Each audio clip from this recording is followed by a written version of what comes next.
Estimados alumnos, sean todos muy bienvenidos a este espacio académico, a esta teleclase de Derecho de Familia. Bien, vamos a partir hoy de un concepto fundamental. Este concepto es la familia. Evidentemente, este derecho privado en el cual estamos estudiando parte y tiene su origen en la familia y también su norte va a ser la familia.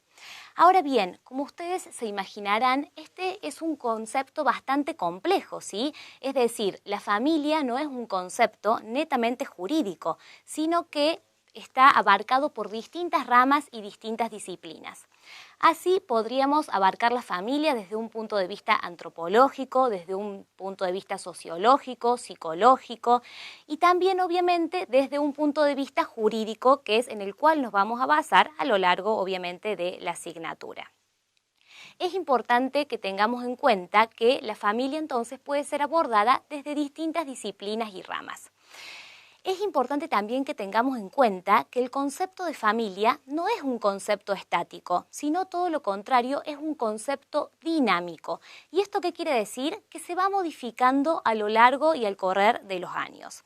Es así que podríamos decir que hace años y siglos no era el mismo el concepto de familia en su momento que el que tenemos hoy en día, sobre todo a raíz de la vigencia del Código Civil y Comercial del año 2015. Es así entonces que la familia se presenta en diferentes formas. Podríamos encontrar una familia típica tradicional conformada por un matrimonio y sus propios hijos, pero también coexisten en este momento, y siempre de hecho han coexistido, distintas formas familiares. Es decir, no solo contamos con la institución familiar matrimonial, sino que también tenemos las uniones convivenciales, tenemos familias ensambladas, tenemos familias monoparentales, tenemos familias constituidas por miembros de igual o de distinto sexo. Es importante entonces que el derecho de familia se flexibilice, y así lo está haciendo, acorde con la Constitución Nacional y con los convenios internacionales que ha ratificado la Argentina, en el cual somos respetuosos de todas las formas familiares que coexisten en un mismo espacio y en una misma sociedad. Es así que, como ustedes pueden ver en el gráfico que les presenta este concepto, partimos de un concepto de familia amplio, en el cual tenemos y generamos distintos vínculos con nuestros padres, vínculos con nuestros hijos, con nuestros tíos, con nuestros hermanos, con nuestra pareja, con nuestro esposo, con nuestra esposa. Ahora bien, es importante también saber que no todos los vínculos generan los mismos efectos, sino que algunos, en virtud de su cercanía, proximidad o en virtud de un proyecto de vida en común que tengan quienes conforman este grupo familiar, van a ser distintos los derechos y las obligaciones que estos presenten. Partiendo entonces de este marco general que tenemos respecto a la familia, vamos a realizar una actividad para que ustedes puedan poner en conocimiento todos los conceptos que han adquirido hasta el momento.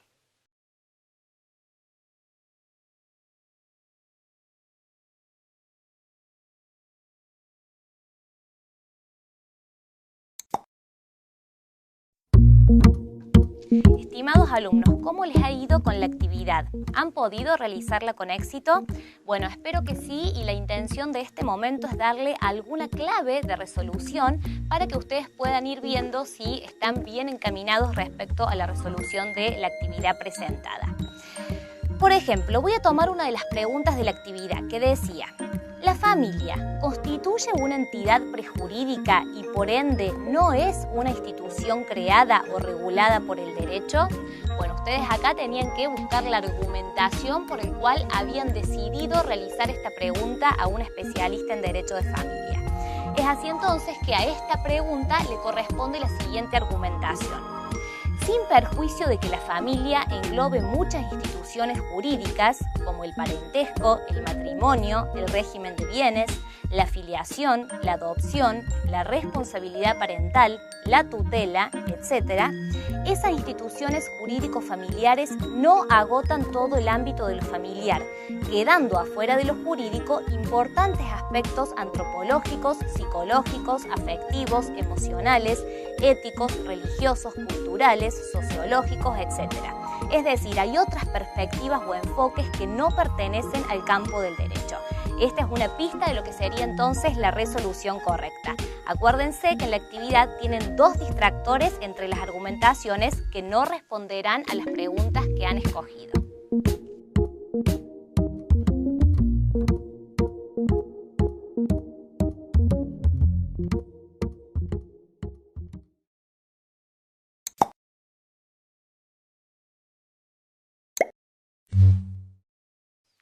El concepto fundamental que vamos a abordar en esta instancia es el concepto de derecho de familia. Hemos profundizado acerca de que la familia puede ser vista y estudiada a raíz y en virtud de diferentes disciplinas y ramas. Ya en este momento estamos en condiciones de afrontar específicamente el concepto de derecho de familia. Y así, por ejemplo, el doctor Belucio nos va a decir que el derecho de familia es el conjunto de normas que regulan las relaciones jurídico-familiares. Esta es una rama muy especial del derecho, ¿sí? Atento a que los vínculos en juego justamente son vínculos familiares. En virtud de ello, es importante tener en cuenta ciertas características que tiene el derecho de familia propiamente dicho. Así, vamos a decir, por ejemplo, que hay una fuerte presencia del elemento moral, ¿sí? En todas las normas que abarcan el derecho de familia. A su vez, hay una prevalencia de lo moral sobre lo patrimonial y asimismo también estamos en condiciones de afirmar que no está todo librado a la autonomía de la voluntad de las partes, como sería, por ejemplo, en el ámbito del derecho contractual, sino que en el derecho de familia especialmente hay normas de orden público, ¿sí? Estas normas de orden público, que generalmente están basadas en la solidaridad familiar, van a ser aquellas normas que pongan un freno, que pongan un límite al libre albedrío de las partes y a su autonomía de la voluntad. Es por eso que es muy importante que tengamos en cuenta la fuerte presencia que hay del orden público en esta esencial y sensible rama del derecho. Asimismo, es muy importante que podamos identificar dentro del concepto de derecho de familia lo que es el acto jurídico familiar propiamente dicho, entendiendo tal como todo acto voluntario lícito que tiene por fin modificar, adquirir o extinguir relaciones jurídico-familiares. Obviamente, esta posibilidad de realizar estos actos jurídicos no pueden ser contrarios a la ley, claramente, y deben estar permitidos por ella. Todo ello en virtud de que, como dijimos recién, hay una fuerte presencia del orden público familiar y no queda todo al libre albedrío de las partes.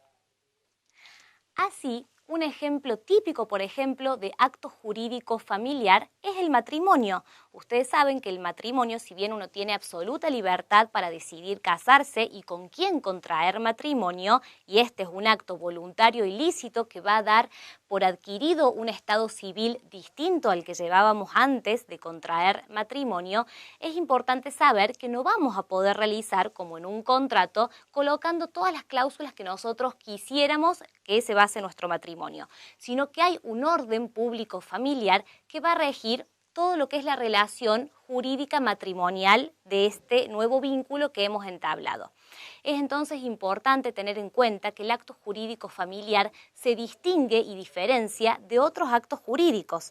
Atento a que hay una fuerte presencia de este orden público familiar que tiene por fin controlar esta balanza, equilibrar la balanza entre lo que es la autonomía familiar y el orden público familiar. Y todo esto lo va a realizar sobre todo teniendo en cuenta normas de solidaridad familiar, ¿sí?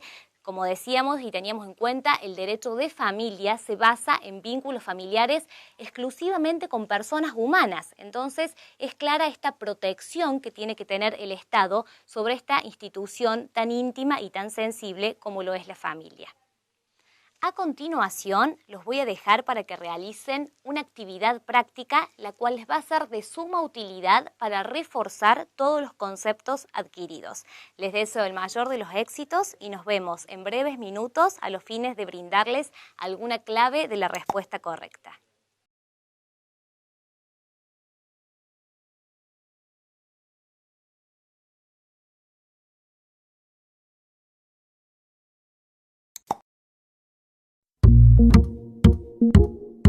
El objetivo de la segunda actividad era que a partir del reconocimiento de los conceptos estudiados pudieras afianzar sus definiciones e identificar ejemplos a los que eran aplicables. Para ello, debías completar una tabla como esta que figura a continuación en pantalla. Una forma correcta de resolución es la que ves respecto del concepto derecho de familia. Así, si elegimos el concepto derecho de familia, podríamos definirlo como el conjunto de instituciones jurídicas de orden personal y patrimonial que gobiernan la fundación, la estructura, la vida y la disolución de la familia. Si tuviéramos que dar un ejemplo de esta definición, diríamos, por ejemplo, que existe la posibilidad de que los cónyuges opten entre los regímenes patrimoniales y matrimoniales permitidos en nuestro ordenamiento jurídico, y también podríamos ejemplificarlo respecto de los convenios reguladores de ciertas consecuencias del divorcio o los pactos de convivencia que podrían darse dentro de una unión convivencial. Bien, ya tienen una primera pista de cómo debían resolver la actividad. Recuerden que entre los conceptos tienen dos distractores.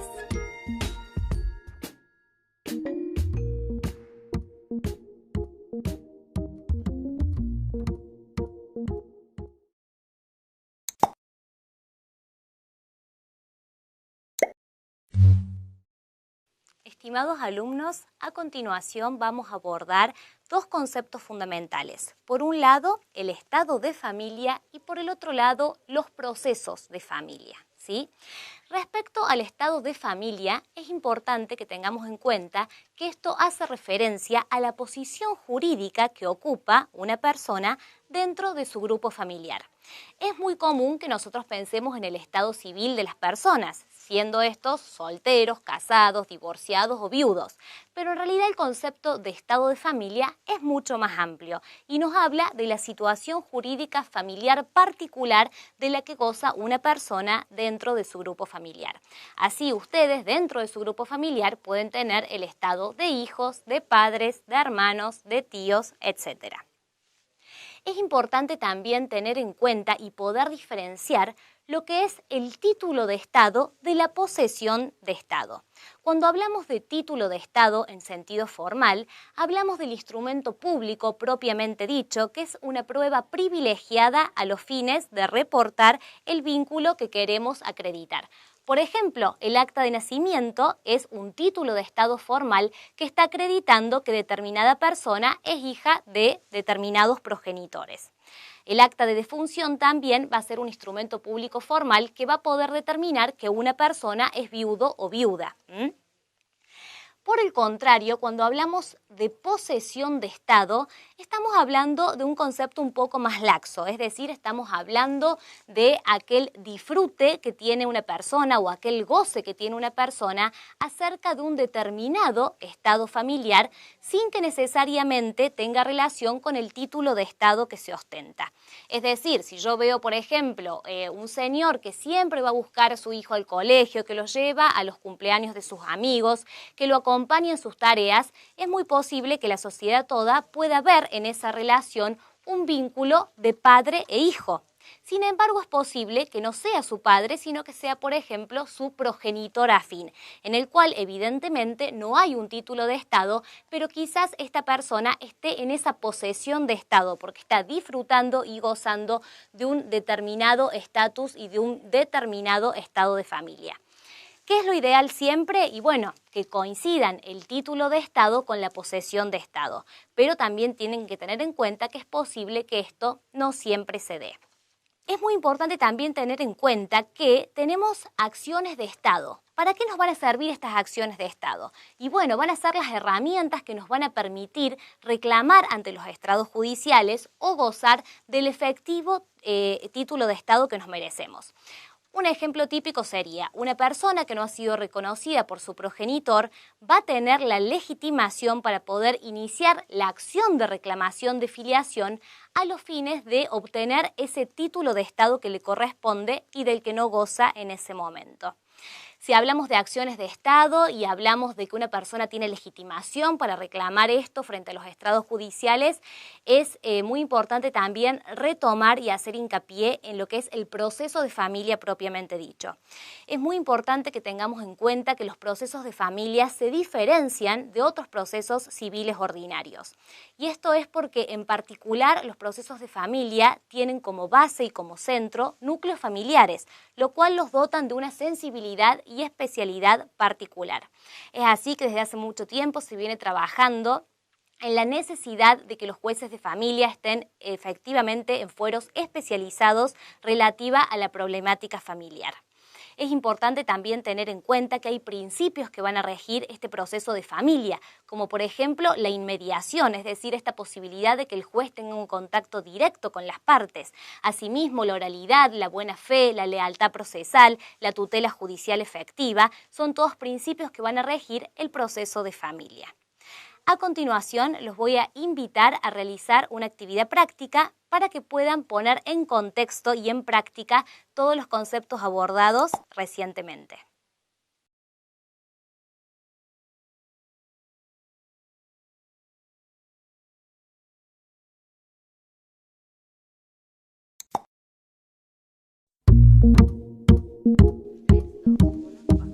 La actividad que realizaron fue pensada con el fin de que reconozcan los conceptos estudiados y logren profundizar sus definiciones y características, respondiendo a algunas preguntas claves del saber.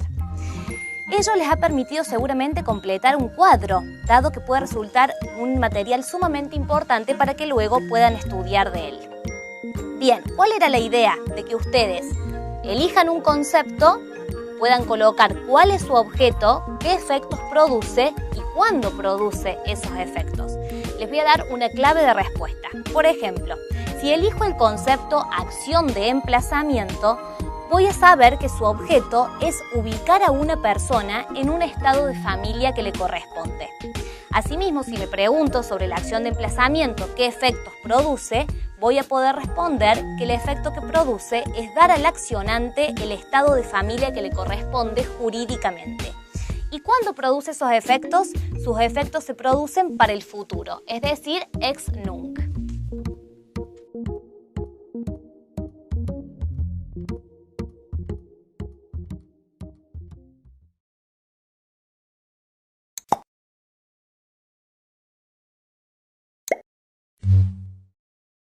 Estimados alumnos, a continuación vamos a abordar otro concepto fundamental de la materia Derecho de Familia, el cual es parentesco, ¿sí?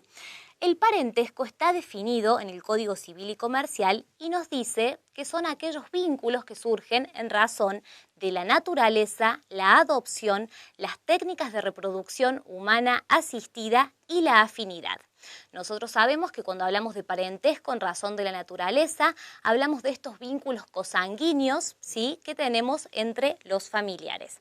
Asimismo, si vamos a hablar del vínculo jurídico de parentesco derivado de la adopción, vamos a tener en cuenta que esta adopción puede ser simple, plena o de integración.